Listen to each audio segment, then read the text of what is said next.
So the questions are these. How can we really activate the best of the private sector to meet the challenges of the real world? Is there a way to accelerate my career that doesn't involve boring online or classroom courses?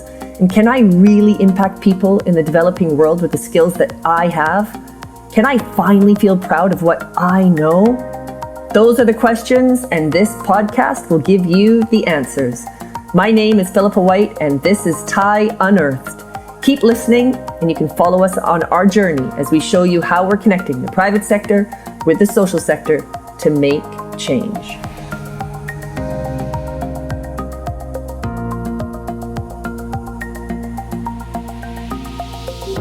Hello everyone, Philippa White here, and welcome to episode 14 of TIE's podcast. I am so excited to be speaking with Simon Anholt today, independent policy advisor, best-selling author, TED speaker who has clocked over 10 million views, and longtime TIE mentor and friend. Simon, I'm really honored to have you with us today. It's a great pleasure, Philippa. Thank you. Thank you. Now, I'd love to bring you to life for our listeners. So for the past 20 years, Simon has worked with presidents, prime ministers, and monarchs in 56 nations to help them to improve their economic, political, and cultural engagements with the international community. In 2012, Simon created the Good Country Index, a study measuring the impact of 163 countries on the rest of humanity and the planet. Now, Simon is the author of 6 books, the best-selling book, Another One Bites the Grass, and has just released his latest book, The Good Country Equation. Now, today I'm going to be talking to Simon about his thoughts on how we can defeat global challenges such as climate change, pandemics, war, poverty, migration, and extremism, and how we can repair the world in one generation. So that brings me, Simon, to my first question for you. For a book about the state of the world, talking about heavy subjects such as the future of humanity, extremism, climate change, and pandemics, I found myself laughing out loud at times. Like, you really did manage to make a very serious book about very serious subject matters extremely accessible and easy to read. And I just wondered, can you talk to us about that? Of course. Well, it's just necessary for so many reasons. I suppose the first reason is that you have to be quite responsible when you unleash a book on the public these days, because there are so many of them, far too many to read. I mean, the pile of non-fiction books moaning about the state of the world reaches to Mars and back 3 times. And before you can grant yourself the luxury of being able to add yet another one, I think you have to feel reasonably sure that people will actually read it and enjoy it. And if you're lucky enough to be a celebrity author, then that's a cert. It's not in my case. So I thought, I just want to make this something that people will enjoy reading. Non-fiction is very, very hard work most of the time. And a lot of these wonderful books about the state of the world, they're written by experts and they're full of knowledge and learning, but they're just not really very readable. And this seems to me to be wrong. Because, the problems of the world can only be solved by the people who cause them, which is all of us. And if the book can't be enjoyably read and understood, unless you've got a degree in geopolitics or macroeconomics, then it's pointless, because you're just talking to more academics, and I didn't want to do that. So I thought, I'll make it fun to read. My motto is, just because these things are serious doesn't mean they have to be boring. Well, it's definitely not boring. I found myself laughing out loud, as I said. It was really, really great to read. Now, in the book, I get the sense that you're positive about the future. And throughout, you provide so many ideas of how we can behave and think differently to make change on a micro and then on a much more macro scale. At the beginning, you talk about your work of country branding and how when doing it, you learned in ways you never really had before and the importance of that. This wasn't conventional learning. Can you just talk a bit about this and why, in your view, that's important? Well, I think you just learn so much better when you're a practicing adult than when you're a bored student. And I think the amount I've learned is sort of in inverse proportion to my age. When I was at school and when I was at university, the stuff I was learning didn't really penetrate very deeply. And I don't think it does for many of us. because you don't even know that at that point yet why you need to learn.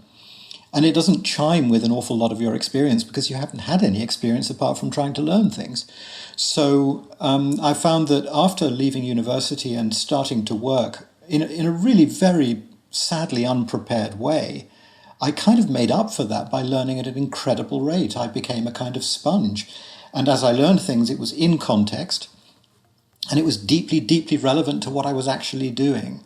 And so my dark secret for the first 10 years of my career was that I was actually learning more than I was teaching. And since my job was allegedly to teach policymakers how to do policy better, it was frankly a bit of a con trick. But then I suppose on the good side, I wasn't charging them nearly enough at the time. So maybe it balanced out in the end. Can you just talk a bit about what that sort of looked like? I mean, as a policy advisor, and how you sort of learnt more that you taught, for example. I mean, what did that look like? You talk a lot about it in the book. I mean, what was it that what do you refer to as learning? What were you learning? Well, as you said, you use this awful phrase, country branding, and I'm sometimes accused of being the person who invented this term. In my case, I think it was probably nation branding. Actually, it's not really true. The phrase I accidentally coined was nation brand, not nation branding. And there is a big difference. I mean, it's only 3 letters, but it's important because nation brand was just an observation I made way back in an academic paper in the 1990s about the importance of country image. Broadly speaking, countries with powerful and positive images find that everything is easy and everything is cheap.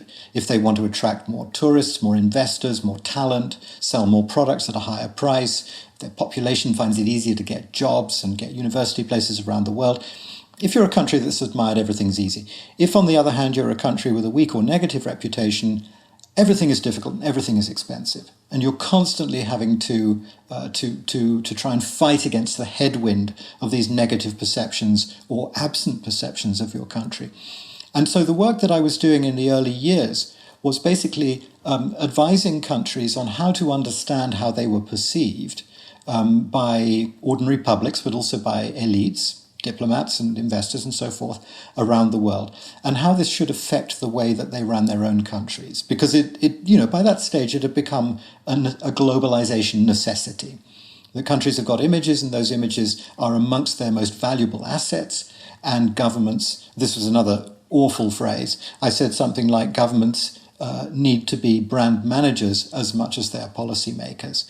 And I didn't mean that in the literal sense that they have to learn how to do communications. All I meant was that they had to be profoundly aware of the value of their country's good name and to understand that as elected or even unelected leaders, it was their sacred responsibility to look after that asset and to hand it down to their successors in at least as good condition as they received it. Yeah, fascinating. And so this meant you had to obviously go to these countries and talk to people on the ground and really understand. What did that look like? Well, because of course I can't possibly be and couldn't even really become an expert on the country, the only expertise I could offer was the subject matter, which I suppose you'd broadly call public diplomacy, and a little bit of understanding about the rest of the world. But in an effort to try to redress that balance, what I would have to do is go to the country in question as often as possible, spend as much time there as possible, and most importantly, meet as many people as possible. Because one of the problems about being a policy advisor is that everybody assumes that the only people that it's worth your while meeting are the people who make policy. And whilst it is important to meet them, you also get a very distorted view of the country if you're only meeting the very, very top level of the decision-making elite. So what I would have to do is to spend a lot of time going and deliberately seeking out the people with different views from the government, but also the people at the other end of the socio-economic spectrum. And so these turned into voyages of discovery, which I repeat were never designed to, nor did I ever expect them to turn me into an expert on that country. I mean, you could live in a country for 40 years and still not really understand how it ticks. But at least have some notion of what they were talking about when they described their own country. But I always rely on the people I'm working with in country to be the experts on their country. As I say, I try and fit into the impossibly large shoes of being an expert on the rest of the world. Yeah, right. Amazing. Just to, talk about cultural immersion and properly understanding different places. And yeah, I couldn't agree more. That's obviously very much things that we find important for people to be able to do. So yeah. Now listen, another question that I had for you, because similar to in the US at the moment, almost any decision in Brazil, which is where I live, has now become political. And if you share views that are not typical views of the far left, for example, you can be seen as supporting Bolsonaro, who's the far right president, as obviously you will know and our listeners will know, who shares very similar views to Trump, and vice versa. So if you are, hang out with people who are big Bolsonaro supporters, but you share some views of the left, suddenly you're a Lula supporter or PT supporter. And it's just incredibly dividing. Few people listen to the other side. They're married to a political, to a particular political party. Few people ask questions to truly understand what is happening outside of their bubble. And I find it scary. Now, in the book, you talk about populism, you talk about nationalism, what's happening. I agree with your thinking, and you go on to talk about the problem and then the solution. I just wonder, can you talk around this? Can you talk about this? Yeah. Oh, it's such a huge topic, and in a way, it's the most important one. I mean, let me share some thoughts in a kind of random direction, and we'll see if we can make sense of them afterwards. One of the things I say in the book is that possibly the most dangerous story in the world right now is the story that you are necessarily a member of one of two warring tribes. You're either a localist or you're a globalist. And along with those tribal affiliations, there are a bunch of other ideas that come pre-packed with them. They tend to align themselves against the distant echoes of the traditional left and right, capital and labor, as Marx put it, and a bunch of other stuff. And what with one thing and another, we seem to have gone backwards in the sense that, well, there's a parallel here with the way that we buy music. Forgive me for trivializing, but we used to buy albums. That was pretty much the only way that you could buy music apart from the occasional single. And then it got to the stage where suddenly the whole music industry was upended and people discovered that actually they could buy tracks. And that they much preferred that, because quite legitimately they had preferred tracks from certain artists and they didn't want to have to spend a lot of money buying the whole bunch, even if they never listened to 3 or 4 of them. And the music industry now is all about buying tracks rather than buying albums. And the same thing has happened in reverse with politics. Yeah, we are expected to buy albums.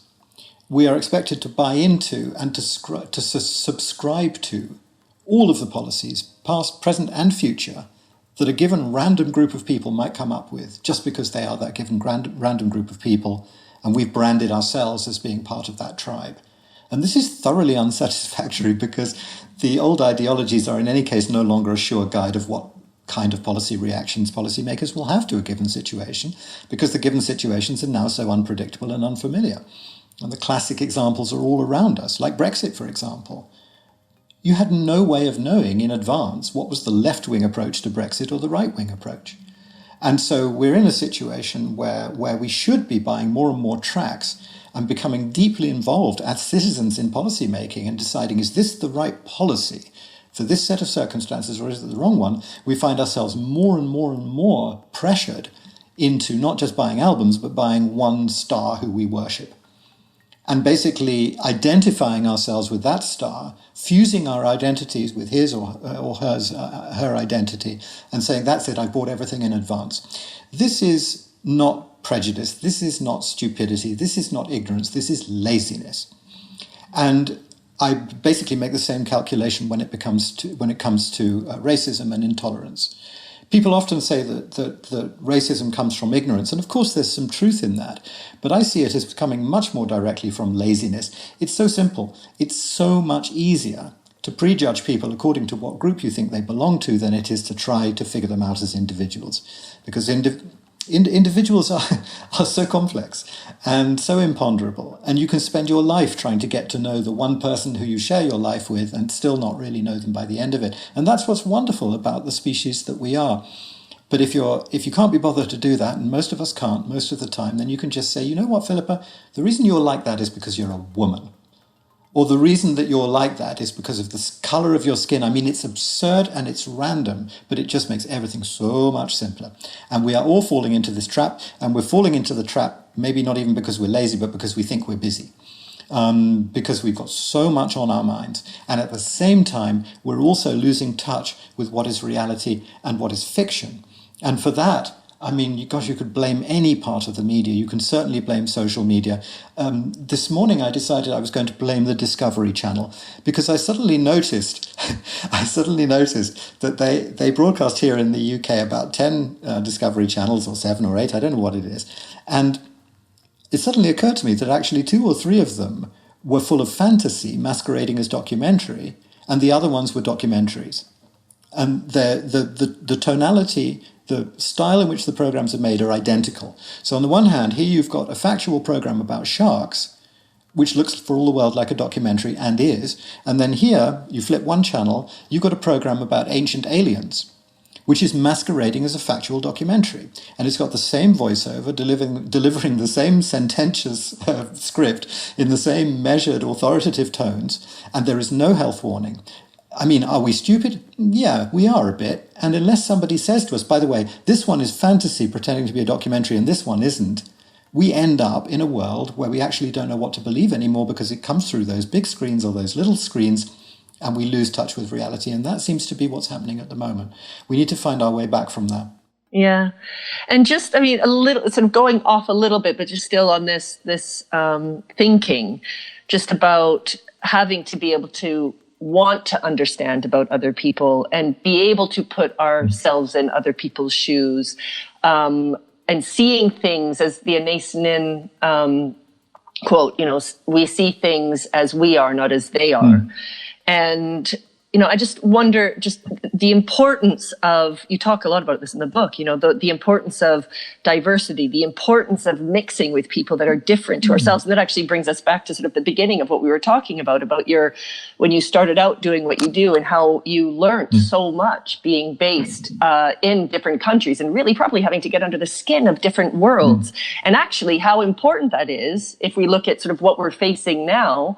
This is, in my view, and what you talk about, and I couldn't agree with it more, it is so important for people to be able to work with people different to themselves, be interested in, stepping out of their bubble, because actually the future of our planet depends on it. Yes.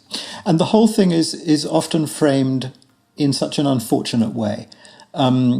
It's so often framed as a kind of charitable obligation, the implication being you've got to include, that's the word, people who have been excluded.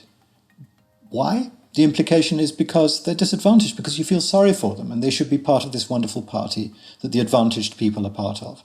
And I just think that's such a bullshit explanation. The reality is because you can't think as well without them. The reason, your culture, your cultural background, and that has something to do with race, something to do with nationality, something to do with language, and something to do with upbringing.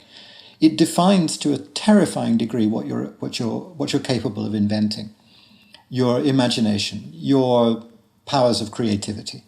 Creativity is a dodgy and a dangerous word. For simplicity, I say in the book, as far as I'm concerned, creative is just the opposite of boring. It's really quite simple. Okay, and so it stands to reason that if you get a bunch of people all wearing identical clothes or similar clothes from a similar background, all trying to solve one little domestic problem, it's very unlikely they're ever going to come up with anything new because they're just recycling the same ideas in a room in which the doors and windows are sealed. And it's pure self-interest. If you get other people in that room who come from a different cultural background and just naturally think differently, then you will get more creativity, more imagination, more variety in that discussion than you ever dreamed possible. You know what I'm talking about because you and I, back in the mid-18th century, used to work in the advertising industry, and At the same company as well, not at the same time. But right, anyway. right, and you remember how hard it was to come up with creative ideas. It was such a struggle, and these creatives were people. You know, we'd lock them away in a room with a case of beer and hope that they'd come up with something, and they'd come up with something. It would be kind of okay, but it wasn't really very productive. And basically what we failed to notice was that they all came from virtually identical backgrounds most of the time. And so they were just recycling that same stuffy air in that same stuffy room for hours and hours and hours. And they'd defend the pathetic ideas they came up with to their last dying breath because they knew they were incapable of coming up with another one.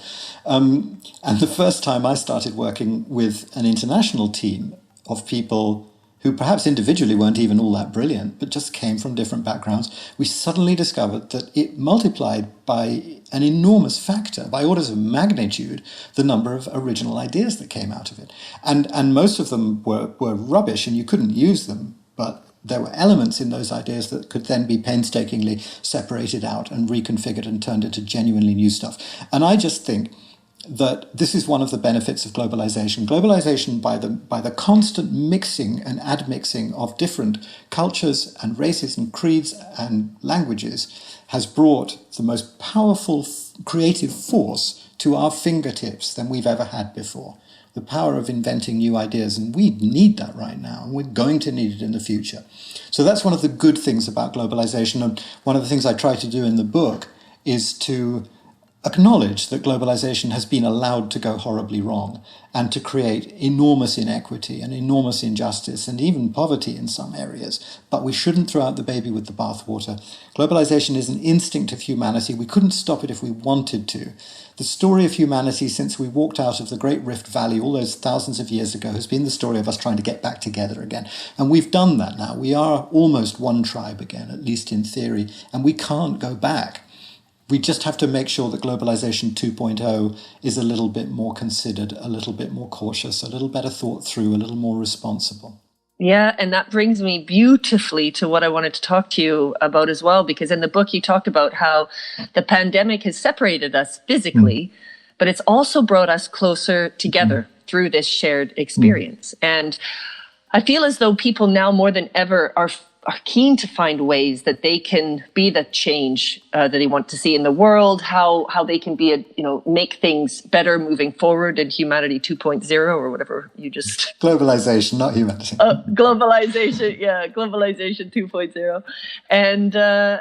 And yeah, I just feel like people are wanting to sort of know how they can be a part of that. And, reading the news and digesting everything, it just feels really overwhelming. But in the book, you talk about tangible ways that people can be a part of the solution, and you provide hope. And through our work as well at TIE, we also believe it's important to find tangible solutions to what's going on in the world and to make that possible. And, what we've been talking about now, about the importance of globalization, the importance of diversity, you talk about everything on a country, a nation level. And TIE talks about this on a corporate, private sector level. And when you're talking about globalization 2.0, I couldn't agree more, because when I look at the way that the corporate world is working and needs to work moving forward, it needs to change. It needs to be more human.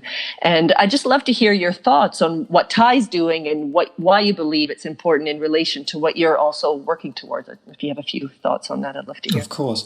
Well, first of all, one of the reasons why I've always been so interested in what TIE does, and the reason that I've tried to support you since the very beginning, is because I see an obvious parallel here.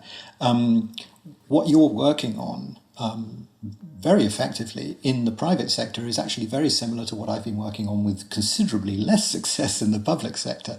I put that down to the fact that your average country is bigger than your average company, although there are exceptions to that.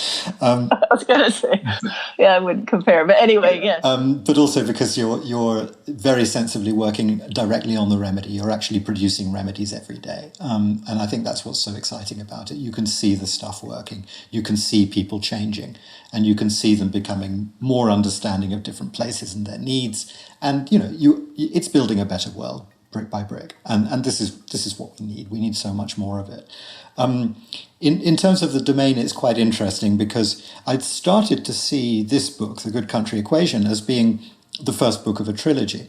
And the way that works is pretty simple, actually. The underlying statement, if you like, or mission, or whatever you want to call it, behind The Good Country Equation, in fact, behind everything I've done so far, is that what humanity needs is not 753 solutions to 753 grand challenges, although we could use those too. It's primarily a change in the culture of governance worldwide from fundamentally competitive to fundamentally collaborative. So very briefly, what I mean by that is that I see humankind as having three ages. The first age was the age of conflict, from the signing of the Treaty of Westphalia, and in fact long before, right up until, pretty much the end of the Second World War, when the purpose of nations was to fight each other for territory, for ascendancy, for wealth. And it was very bloody and very wasteful and very, very, very stupid. And thank God, in the 20th century, we've managed to haul ourselves into what you might call the age of competition, which is a sort of, I don't know what you'd call it. It's almost like a sort of virtual echo of conflict. It's still about trying to achieve ascendancy over others, but it's less bloody most of the time. We kill each other slightly less than we used to. And that's great, but it's still fundamentally printed. It's got the same imprint behind it, which is that we are a collection, that the international community is a collection of warring, competing tribes, and the job is to get past each other. It's a race. America first, Hungary first, Great Britain first. Leaders have been saying this since the beginning of time. Where we need to get to is the third age, which is the age of collaboration, which is where we understand that we cannot progress beyond this point unless there's that fundamental change where we collaborate first. I don't have a problem with competition. Competition is an intrinsic part of human nature. It becomes a problem only when it's the only altar at which we worship, and that's been the problem for the last 80 years. You can, as industry taught us back in the 70s, you can do a thing called co-opetition, where you merge cooperation, competition, and collaboration, and the benefits are striking. And that's an experiment which is 30, 40, 50 years overdue amongst nations. So that's what I'm trying to do. But then again, countries and governments, that's my area, that's where I've been working for the last 20 years, so that's what the first book in the trilogy was about. But who else controls or influences the lives of many, many, many people, of all societies? Well, number two has got to be companies and corporations. So you're, in a sense, a book ahead of me, that you're already working in that area.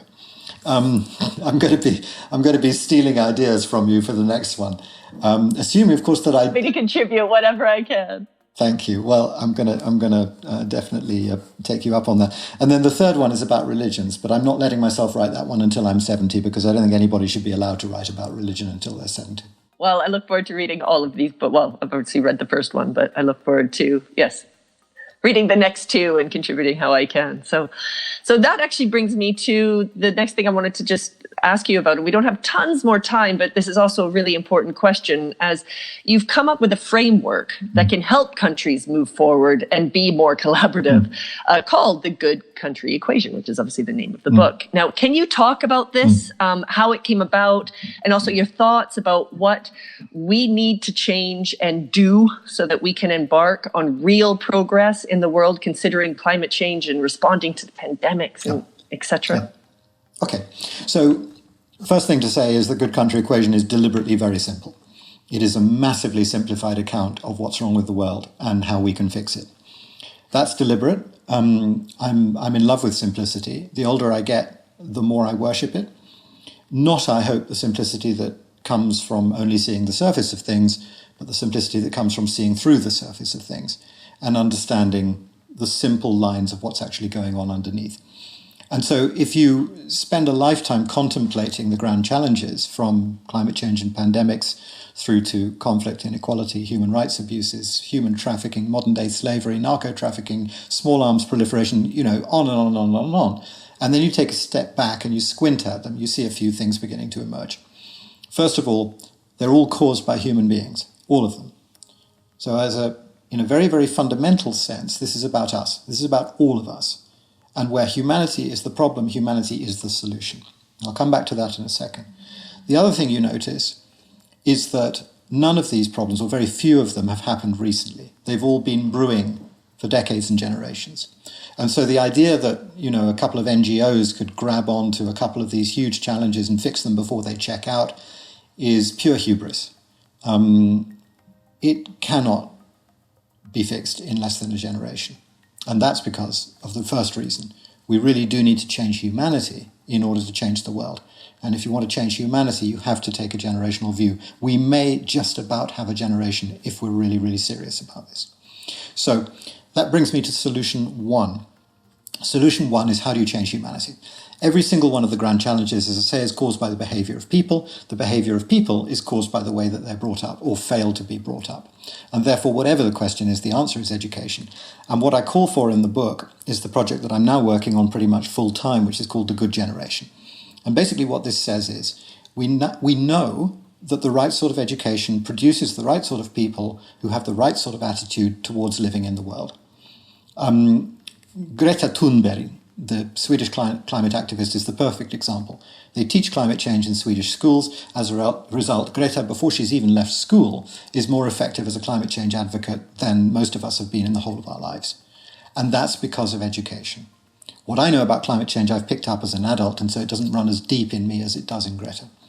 So we know that works, and there are many, many other examples. Malala, all over the world you can find individual examples. So this is tested. Education is the solution to the behaviors that cause the challenges. But things are sufficiently urgent now for me to be able to claim that we need to stop working in this piecemeal approach where it's one school or one school district or one country or one topic, because that's just driving us further and further apart. We now need to do everything everywhere right now. And what The Good Generation is trying to do is to launch a great big online conversation moderated by the latest AI technology that enables millions and millions of people from 195 countries to have a big discussion about what are the fundamental values, virtues, stories, skill sets, and principles that we all agree all of the children in the next generation need to have acquired if we want to create a generation of people that run towards the global challenges instead of running away from them. It's not rocket science, but it does just need a huge effort of coordination. So that's what I'm trying to do at the moment, in partnership, I hope, with UNESCO and other organizations, so that we'll just have a human treaty on educational values, and we'll sign it within a year or two, and countries will sign up to it. And if anybody doubts that that's possible, they should go take another look at the Universal Declaration of Human Rights, 1948, one of the finest achievements of humanity. I would argue that human rights are even more sensitive than the education of our precious children. And when things are sufficiently bad, we can do it. We can get everybody in the world to agree on these principles, and we can abide by them.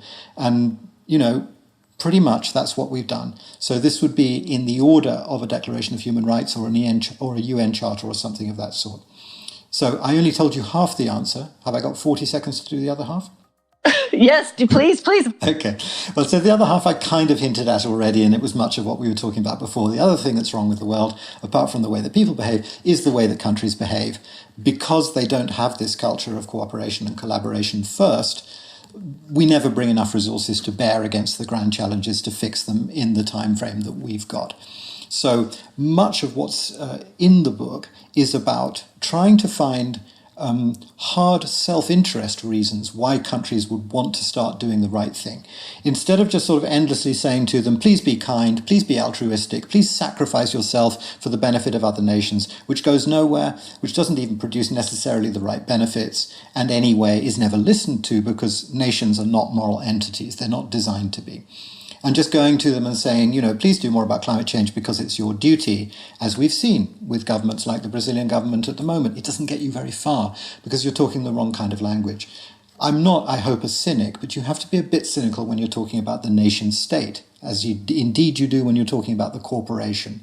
Never make the mistake of thinking that these organizations are moral, because they're not. They're driven by interests. And so you have to align your interests with them. And the alignment of the interest with the company, just as with the corporation, is that it all comes down to image. If you are well regarded, then you will do well. And that's as true for countries as it is for companies. If you've got a good, powerful brand, people will admire you and they'll buy your products. If you have a bad brand, you will fail. And the same is true for countries, and I prove this with the research. And so the argument to countries today is, please, you don't have to go to governments and say, please do the right thing because you'll go to heaven. You can say, if you do the right thing, you will immediately be rewarded economically because your image will improve and the research shows it. And you will therefore get more foreign investment, more tourists, you will sell more products at a higher price. Your population will get better jobs if they choose to live and work abroad, but they probably won't even want to if you do this. And therefore it's in your direct, immediate economic and political interest to do the right thing. So just get on and do it. And this, I think, is possibly an inflection point. We're no longer having to beg countries to do the right thing. We're explaining to them why it's in their direct interest to do so. Simon, so fascinating. Everybody needs to read this book. You talk about all of this in it, and it really is so inspiring. Now, we have come to the end of this, but I do want to just ask you before we sign off, is there anything I haven't asked you that you'd like to tell our listeners? Oh, boy. I think it's just, first of all, not to give up hope. I meet an awful lot of people these days who are beginning to feel, as they describe it, a little bit despondent about the future of humanity, because we've certainly seen quite a lot of evidence that we are incapable of fighting our way out of a brown paper bag as a species. And what I would like to do, if I possibly can, is to infect everybody with a bit of my very unfashionable optimism. I can't help it. It's just a disease that can't be cured. I'm optimistic.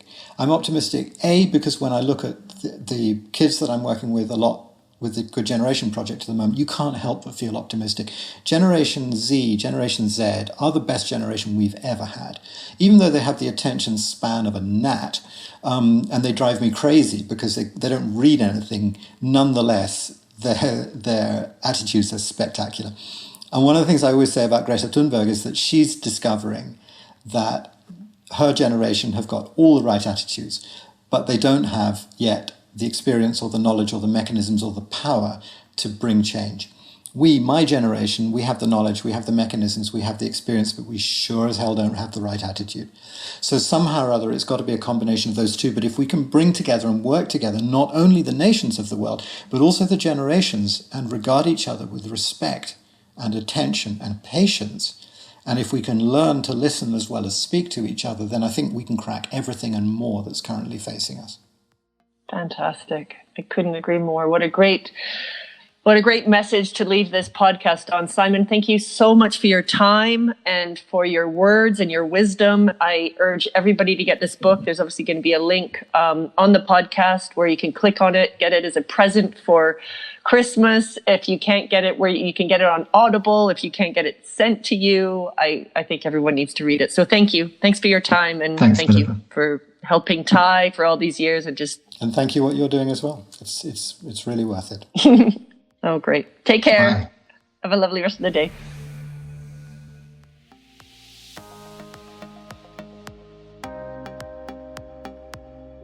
Hey everyone, this is Philippa again. So this is your chance to get involved with Ty. We have 3 absolutely amazing virtual opportunities available, all rooted in connecting the private sector with the social sector to make change. Ty has never been more necessary than right now. So if you're looking for life-changing leadership development opportunities for your employees and you want your company to impact the world, we've got you covered. If you're looking to step out of your comfort zone and use your skills to make a difference and keen to meet other like-minded professionals with similar values, then our Ty Accelerator program is for you. There are so many options, so I urge you to get in touch. Go to theinternationalexchange.co.uk for more information or just shoot us an email. Better companies, better leaders, better world.